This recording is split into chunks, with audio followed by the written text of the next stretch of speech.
So when I heard that they were making a movie about a haunted swimming pool, I thought, you know what?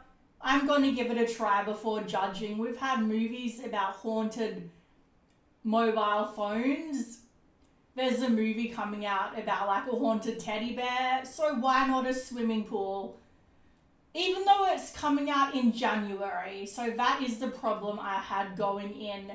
If you know, you know. January is the month that they dump all the bad horror movies, the movies that they don't really have a lot of faith in. So every horror movie I can remember lately that's come out in January has been pretty bad, but I thought maybe this will be the year to break the cycle. No, it wasn't.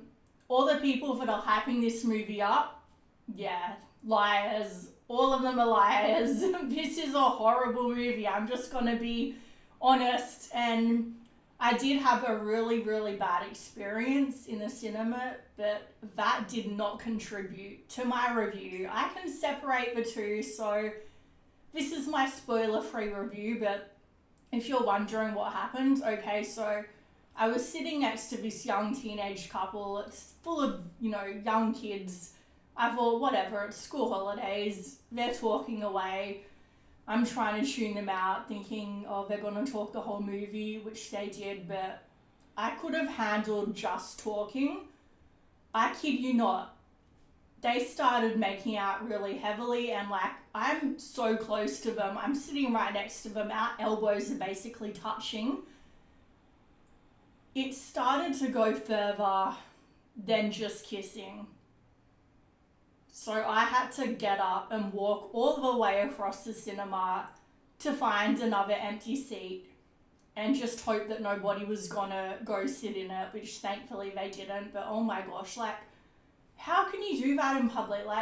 Do people have no respect? They weren't even paying any attention to the movie. Why don't you just stay home if you want to do stuff? Why? Are you an exhibitionist? I don't know. Anyway, look.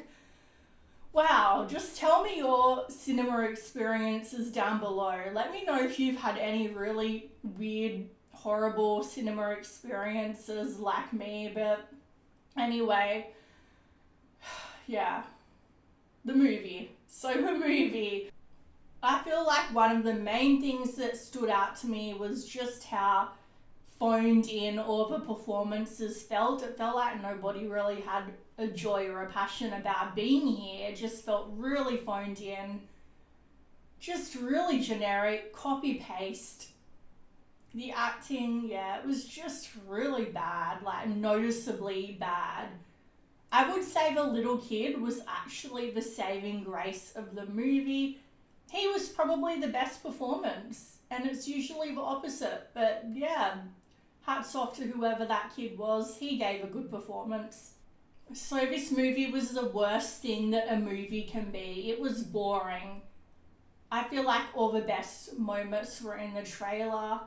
There was just not enough tension, build-up or suspense. So if you don't know, it's basically about a family that moves into a new property and their new home has a haunted swimming pool. So their dad's had an injury, and I don't want to get into spoiler territory, but it shows in the trailer, so I'm not spoiling it by saying that the dad gets possessed in a sort of like a Shining moment, but I don't want to compare this movie to The Shining because that's like comparing McDonald's to 5-star cuisine.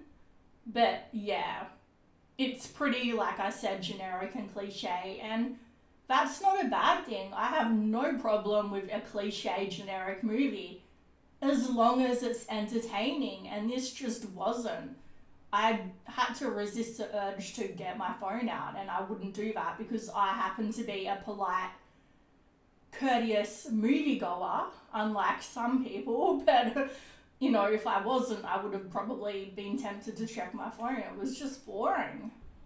So even though the runtime was only a bit over an hour and a half, it still managed to feel like a really long movie.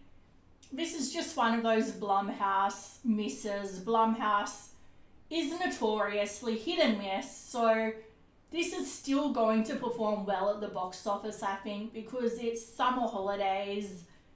well, here in Australia it's summer, and obviously horror movies perform well, especially with the younger audience, with all the kids out of school. So I see it making its money back, especially considering it was filmed on what I imagine to be a low budget. I tried to look it up, but I couldn't find it. But, you know, it's mainly only filmed in this one location, so I wouldn't imagine it's very high budget. But it looks okay. That's the one thing I'll say this movie has going for it. Some of the shots, like the underwater shots, are pretty creative and visually pretty impressive. But apart from that, yeah. And I feel like this had potential to be good. Like, there is something genuinely unsettling and eerie about seeing the swimming pool turn on and off. There were moments that started to get tense, and just as it was capturing my attention, it just pulled away, but it had the potential there to be a good movie.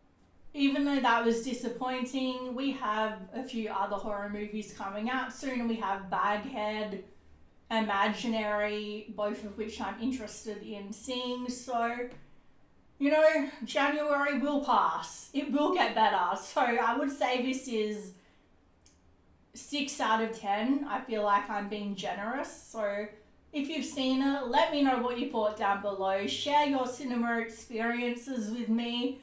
And please like, comment, subscribe, all of that. Thanks, guys.